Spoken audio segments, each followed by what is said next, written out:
kembali saya Italman Andela menemani Anda di ruang informasi Anda dalam acara podcast Bukesa, bincang kesehatan, aku sehat, kamu sehat-sehat, pilih kita bersama.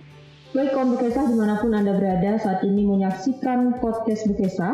Pada kesempatan kali ini saya tidak sendirian dan kami di podcast Bukesa telah kehadiran salah satu narasumber yang pada kesempatan hari ini kita akan berdiskusi dan berbincang mengenai bagaimana kegiatan atau aksi dari lintas sektor yang bersangkutan terhadap pencegahan stunting secara khusus di Kabupaten Kapuasulu.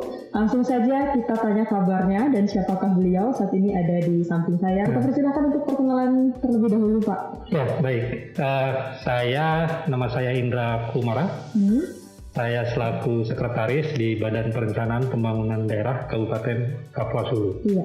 Ya, saat ini ya sudah hampir kurang lebih 3 tahun ya menjabat sebagai sekretaris. Iya, lumayan juga. Ya. Pak Indra ini nanti akan menyajikan berbagai informasi tentunya bagaimana keterlibatan beliau dan juga instansi beliau selama ini perannya dalam upaya pencegahan stunting secara khusus di Kabupaten Kapuasulu ya Pak ya. Kita ambil tema kali ini adalah konvergensi pencegahan stunting. WHO menetapkan sejak tahun 2014 ini Ya, stunting betul. juga menjadi prioritas dunia. Gitu.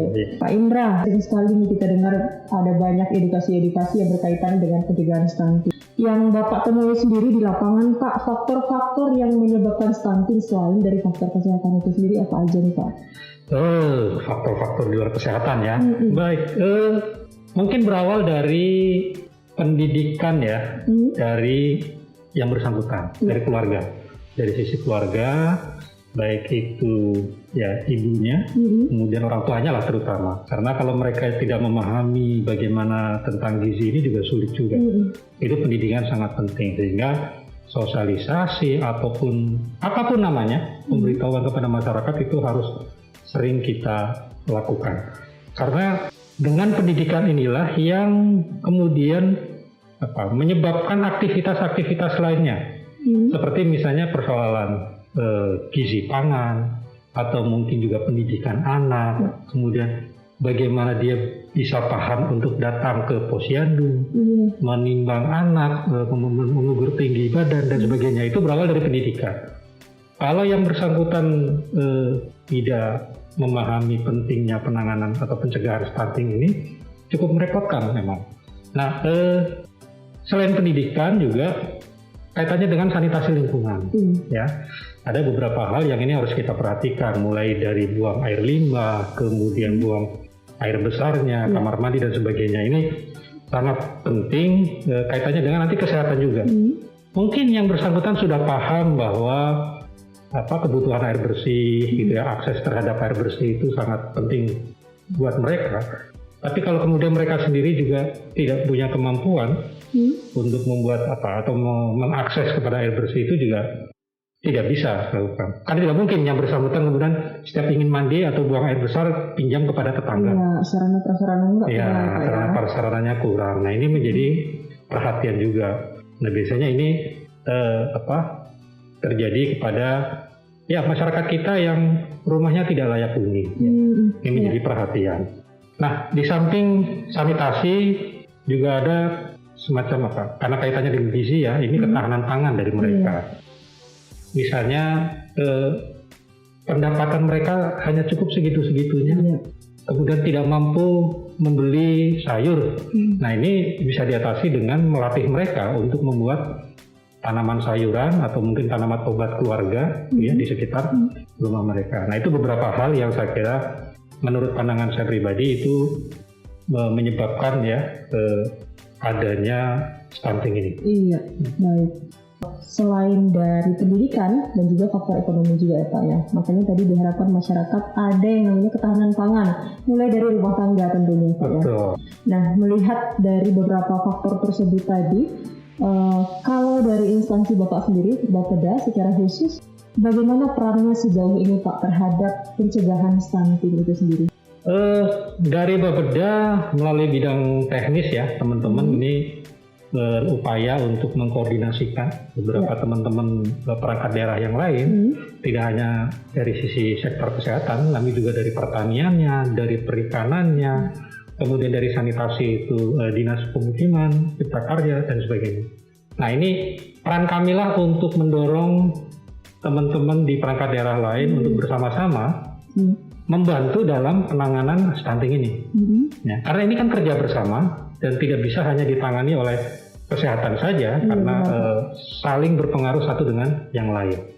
Ya, mungkin di satu sisi ya sudah dilakukan teman-teman kesehatan, tapi kalau kemudian urusannya pangan, mungkin teman-teman pertanian lebih pas untuk mendorong.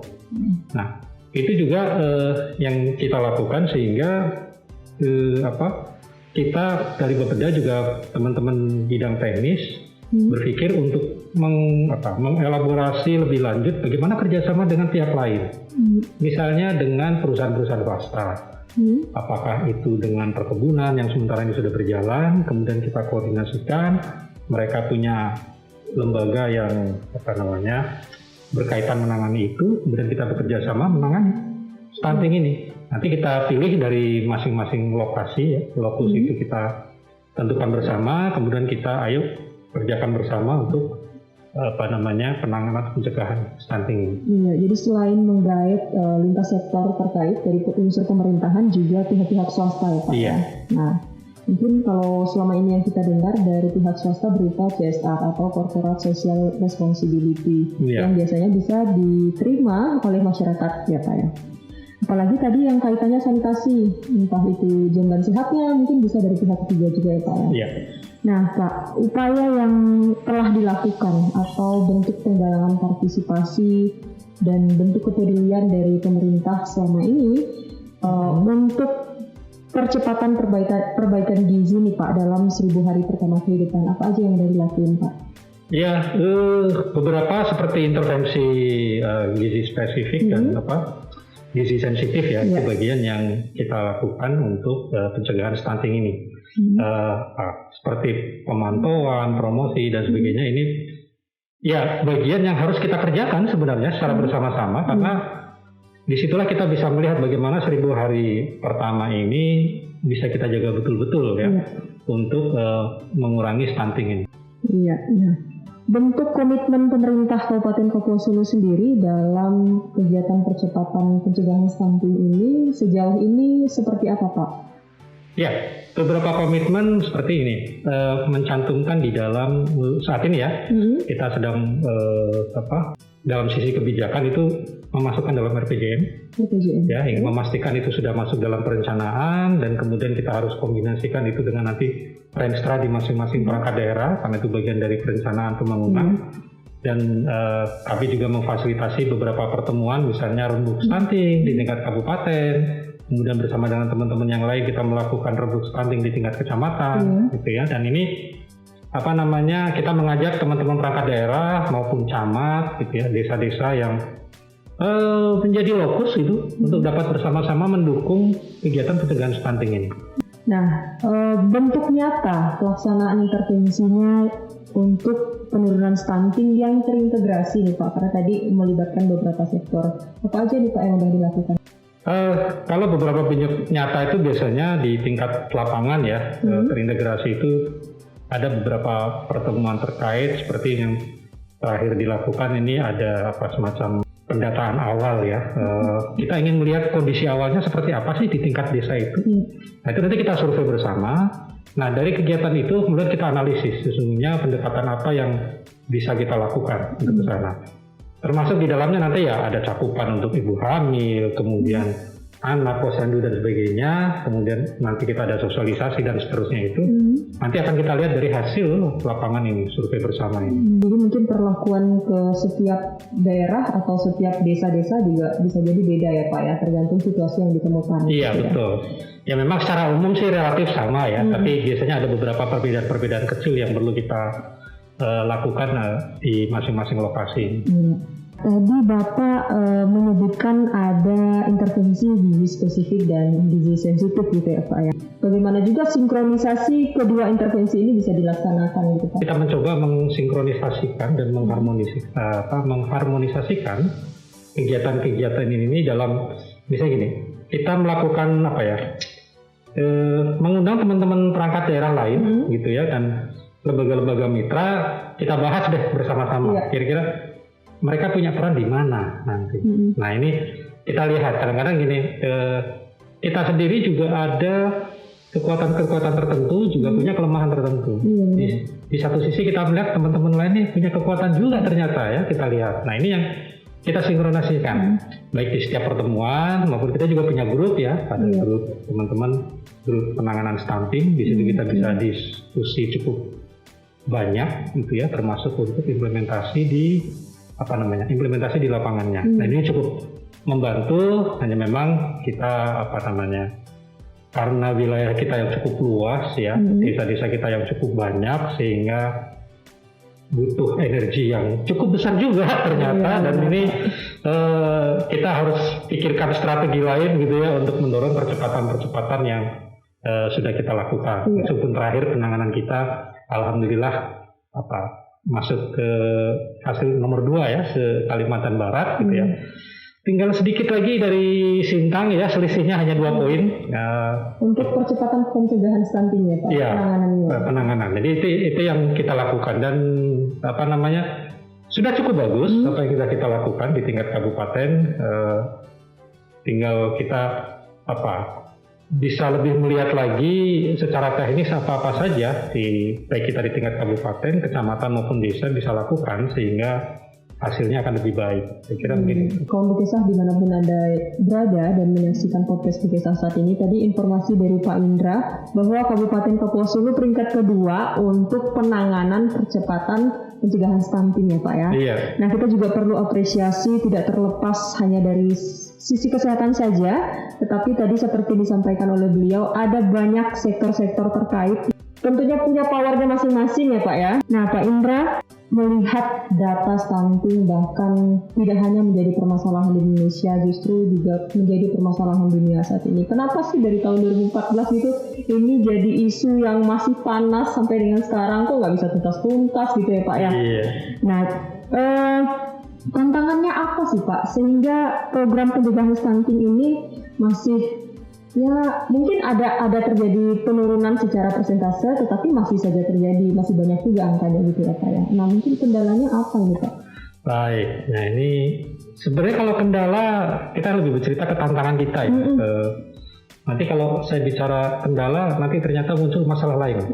Di masalah A ternyata masalahnya B, masalah B muncul masalah C. Masalah C tanya lagi musuhnya masalah D. Ternyata banyak masalah gitu tuh. Itu ruwet juga nanti ya. Jadi mungkin lebih ke kendala. Dalam konteks tantangan ini kita salah satunya adalah bagaimana para pemangku kepentingan itu punya pemahaman yang sama tentang stunting ke depan. Dulu ya zaman saya pada saat itu, mungkin kalau sekolah-sekolah dulu itu kita sering mendengar bahwa Jepang itu orangnya pendek-pendek gitu. Wah, orang itu pendek, kemudian nanti ada dulu cerita di Jawa itu nanti akan datang orang pendek masanya seumur jagung. Ternyata penjajahannya hanya 3,5 tahun kira-kira seperti itu. Orangnya pendek-pendek. Ketika saya ke Jepang 2003-2004, ternyata kok nggak pendek ini. Saya malah yang pendek ini. Nah, mereka cukup tinggi-tinggi orangnya, dan itu menarik. Dan di mereka setelah Perang Dunia Kedua ya cukup ekstra energinya untuk menangani stunting ini. Itu berawal dari pemahaman bersama bagaimana pentingnya stunting ke depan bagi keturunan kita, generasi mendatang. Nah kalau kesepahaman ini masih belum pas dari para pemangku kepentingan juga sulit. Ya, jadi nanti kita harus, bahkan perangkat daerah, di perangkat daerah sendiri pun macam-macam nih. Nanti mungkin saja kepala perangkat daerahnya sudah cukup paham, ternyata bidang teknisnya bisa saja belum. Mungkin bidang teknisnya sudah paham, ternyata kepala seksinya nggak paham. Bahkan repot. Belum kita laksanakan kegiatan, sudah ganti lagi kepala seksinya, atau mungkin pensiun. Nah ini nih hal-hal yang menarik itu dalam praktek pencegahan stunting untuk percepatan penanganan stunting ini. Nah dengan pemahaman ini kita inginnya ada cara pandang yang sama terhadap stunting. Sama seperti kita memperhatikan misalnya seekor gajah gitu ya. Tidak hanya melihat dari belalainya saja, dari ekornya saja, dari kakinya saja, dari telinganya saja. Tapi dari seluruh faktor semuanya harus melihat bahwa ini loh stunting. Banyak faktor yang saling mengikat. Nah, ketika tidak ada pemahaman ini, maka banyak pemangku kepentingan lain di luar kesehatan begitu mendengar kata stunting, maka yang terbayang adalah stunting itu dinas kesehatan. Iya, yang sering terjadi ya. Karena memang promosinya yang banyak itu teman-teman dinas kesehatan kan? Iya. Nggak ada itu dinas yang lain gitu, misalnya dinas tertentu ya, memberikan iklan penanganan stunting melalui tanaman pangan gitu, atau diversifikasi pangan untuk penanggulangan stunting. Itu kan jarang ya, jarang. Nah ini nih hal-hal yang menarik dalam percepatan penanganan stunting ini. Jadi dinamikanya juga udah pasti turun naik. Tadi dengan fenomena pergantian pemain, orang-orang yang harusnya mungkin udah setengah jalan nih mulai terlibat, tetapi di pertengahan jalan ganti lagi, otomatis harus ulang dari awal lagi ya Pak. Betul. Ya. Sedangkan untuk menyelaraskan pemikiran juga bukan sebuah pekerjaan yang mudah ya kan Pak. Perlu waktu, perlu proses tentunya, dan juga mungkin ketika kita mengalami langsung ke lapangan, kepeduliannya bisa muncul dari situ juga, bisa jadi ya kan Pak. Iya betul. Nah, kawan Bukesa, tadi Pak Indra mengatakan perlu kepedulian dan perlu pemikiran yang sama dari semua pihak. Kalau menurut hemat saya juga tidak hanya dari lintas sektor ya Pak, tidak hanya dari unsur pemerintah saja, melainkan juga kita nih sebagai masyarakat biasa juga harus aware, harus peduli, harus paham dengan situasi apa yang kita alami gitu. Treatment khusus untuk wilayah sasaran prioritas stunting yang diberikan supaya, ini kan kita punya banyak lokus nih Pak, supaya desa-desa yang menjadi lokus stunting ini tadi punya motivasi untuk percepatan pencegahan stunting. Apa aja? Kalau lokus di tempat stunting ya, yang tidak kita mencoba memotivasi mereka gitu ya, bahwa hal ini penting dilakukan di tingkat desa. Ada beberapa kegiatan-kegiatan yang secara khusus dialokasikan ke desa tersebut dari beberapa perangkat daerah. Nah ini untuk juga meningkatkan kesadaran lah di tingkat desa gitu ya, bahwa ternyata ini penting. Betul bahwa di desa itu punya kekuatan namun terbatas, sehingga kita perlu dapat dukungan dari beberapa pemangku kepentingan lain untuk bisa membantu desa tersebut. Nah itu kita arahkan fokus ke sana. Ini paling tidak meskipun belum terlalu terlihat begitu ya, tapi kita upayakan ini akan secara terus-menerus dilakukan sehingga pelaksanaan di tingkat lapangan akan lebih baik. Ini kalau kerja keroyokan ini kan lebih enak nih, lebih cepat selesai ya. Seperti kita membangun rumah, kalau rame-rame kan pasti lebih cepat selesai daripada sendiri-sendiri. Nanti ada yang bangun fondasi datang sendiri, segala macam sendiri. Nah kalau kita lakukan secara bersama-sama akan secara simultan, saya kira ini akan memberikan hasil yang lebih baik. Nah kita berharap nanti desa-desa yang meskipun saat ini belum, namun ada kepikiran ini desa yang sudah berhasil melewati masa stunting, penanganan seperti ini mungkin ada semacam hadiah tertentu atau apa. Nah ini masih ya menjadi bahan diskusi lah ya ke depannya. Jadi bersiap-siap untuk desa-desa di luar sana saling berlomba untuk penanganan pencegahan stunting. Ini sedang dibicarakan reward ya Pak ya. Paling tidaklah kalau jangan terlalu berharap dulu pemerintah daerah memberikan apa, tetapi untuk kemajuan desa kita serta perkembangan anak-anak yang ada di wilayah kita kan juga nanti suatu hari akan berkontribusi untuk kemajuan desa. Iya betul. Ya, Pak. Karena kalau stunting ini kan begini, sesungguhnya manfaat kalau desa tersebut itu berhasil menangani stunting, penerima manfaat pertama kali itu kan masyarakat desa, bukan pemerintah kabupaten. Jadi masyarakat sendiri yang senang, sebenarnya anaknya sehat, kemudian mereka berprestasi ya. Kan tidak mungkin sering-sering batuk, sering pilek sekolahnya nanti sedikit-sedikit minta izin, walaupun mungkin saat ini pandemi, tapi kalau secara normal kan namanya sekolah inginnya ya yang anak-anak kita itu masuk sekolah, sehingga kondisi kesehatannya harus kita jaga gitu ya. Nah dari sanitasi lingkungan yang baik, pemahaman yang baik, itulah nanti penerima manfaat ya keluarga-keluarga ini mereka lah yang akan merasakan pertama kali. Bukan pemerintah kabupaten sebenarnya yang merasakan, bukan dinas kesehatan. Ya. Ya memang ada dampaknya kepada pemerintah kabupaten ada, tapi setelah melalui beberapa step tahapan kira-kira seperti itulah ya. Ya, penerima reward pertama itu adalah si keluarga atau masyarakatnya sendiri. Nah, kalau tadi kita berbicara tantangan, sekarang kendala yang dirasakan oleh terutama Bapak mungkin tadi dari tim perencanaan serta lintas sektor terkait nih Pak dalam upaya percepatan pencegahan stunting di Kabupaten Kapuas Hulu. Kendalanya seperti apa aja nih? Ya, sebenarnya setelah adanya pemahaman para pandang itu, maka tantangan berikutnya adalah bagaimana kita secara perencanaan ya mengkombinasikan beberapa isu terkait. Karena kita juga harus memahami bahwa anggaran kita terbatas, sumber daya manusia kita terbatas, tapi kita cukup luas wilayahnya, sehingga kita harus berpikir strategis begitu antara keuangan, memanfaatkan sumber daya, gitu ya, saling membagi, dan ini menjadi bagian yang mengasihkan sebenarnya ketika sudah mulai ngotak-ngatik itu ya, ini ditambah di sini, nanti kurang di tempat lain. Bagaimana kemudian kita misalnya mendapat komitmen dari pihak luar bisa membantu ini. Nah ini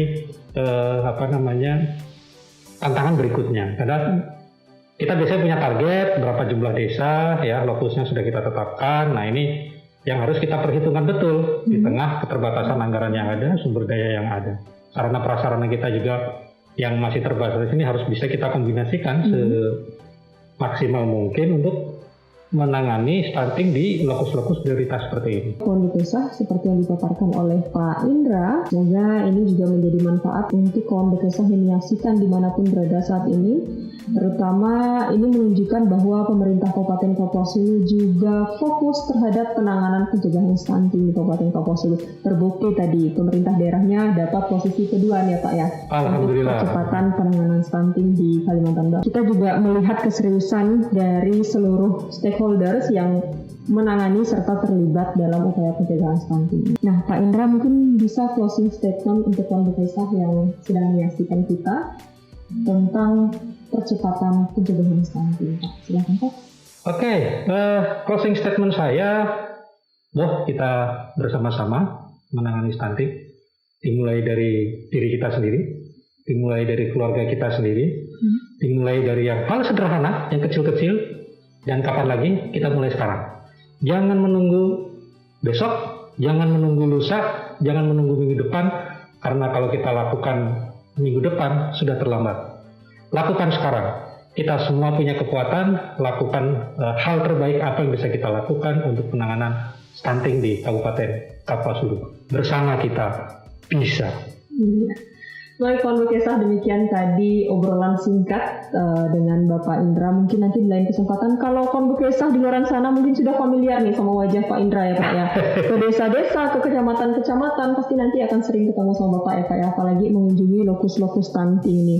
Tentunya tadi berkolaborasi dengan instansi-instansi terkait. Kami mengucapkan terima kasih dan mohon maaf apabila selama tadi berdiskusi atau berbincang dengan Pak Indra ada kata-kata atau kalimat yang kurang berkenan. Kami juga minta maaf. Terima kasih atas kehadirannya Pak di podcast Bukesa. Semoga di lain kesempatan kita masih bisa membahas hal-hal lainnya nih, tentunya untuk kemajuan Kabupaten Kapuas Hulu. Saya Talman Andela, pamit undur diri. Terima kasih, sampai jumpa.